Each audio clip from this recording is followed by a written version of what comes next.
Tips and tricks number 13, the transformation graphing app.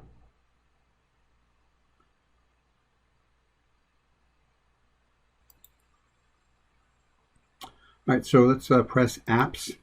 And since they're in alphabetical order and T is towards the end of the alphabet, I'm going to press the up arrow to get there quicker. And there it is, transform. So I'll press enter on that app.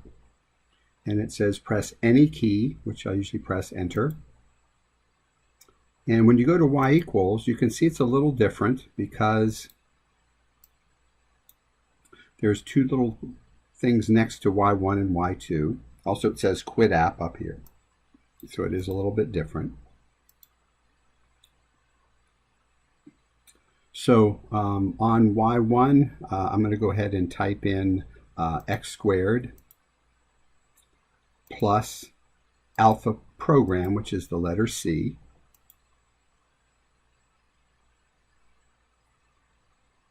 And I'm going to go ahead and graph that using Zoom 6, which is Zoom standard. And since 13 was my value for C the last time I used it, I'm going to need to change that. So I'm going to just type in the number 0. And that says, well, that's what C is going to be equal to. And I'll press enter. Now it's graphing x squared plus 0. And I'm going to go ahead and press the right arrow to increase the value of C, and the left arrow to decrease the value of C. And I can use the letters A, B, C, and D as my parameters on this. All right, to change this, I'm going to go back to y equals and clear that.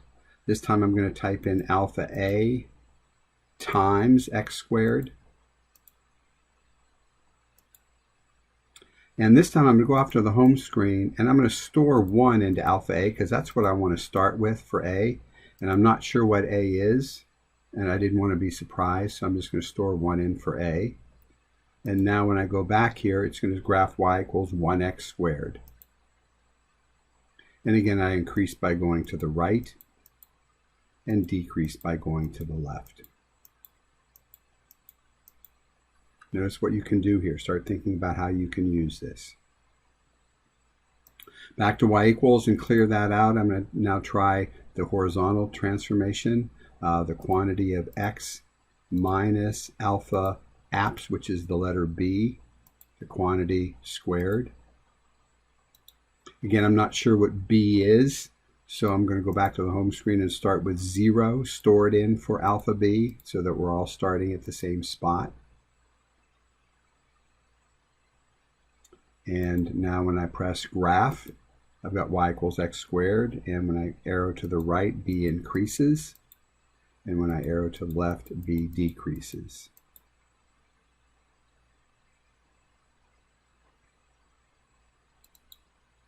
So back to y equals, I'm going to clear this out. This time I'm going to type in more than one parameter. I'm going to go with alpha A times, and the times is optional here, but I like to type it in, the quantity of x minus alpha B, quantity squared, plus alpha C. And I think I'm going to type in just plain old x squared into y2. That's like my parent function there, okay? And again, I'm not sure what A, B, and C are, but I'm okay with that. I'm just going to go ahead and press graph. And so you can see that A is -3, B is -3, and C is -3. How about that? So I'm on A, and what I'm going to do is I'm going to press the right arrow to increase A to go back to 1. Then I go down arrow, and somebody say, oh, that's why we didn't go up and down to increase or decrease it. Left and right increased or decreased it. Down and up take you through the variables. So I'm going to go ahead and increase B to be 0. And I'm going to go again up or down to C and make that one equal to 0. And now I can go over to A and increase that and watch what happens there. And by the way, if you want to go to a particular value for A, you can just type it when you're on it. Say, I'd like to see what that looks like as 2.5. and press enter. Now that's great, but the only thing is now when you increase it, it's going to go up and down by 1 relative to that value that you typed. So you might want to just type back and say, let's go back to -1 for A or something like that.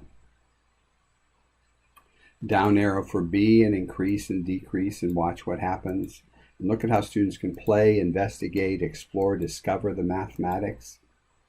Okay, and again, the reason there are 4 variables is usually y equals a sine of the quantity bx plus c plus d on the outside. So 4 parameters, a, b, c, and d are what you're allowed to use. I strongly suggest that you play around with this, but that's pretty much enough to get you started.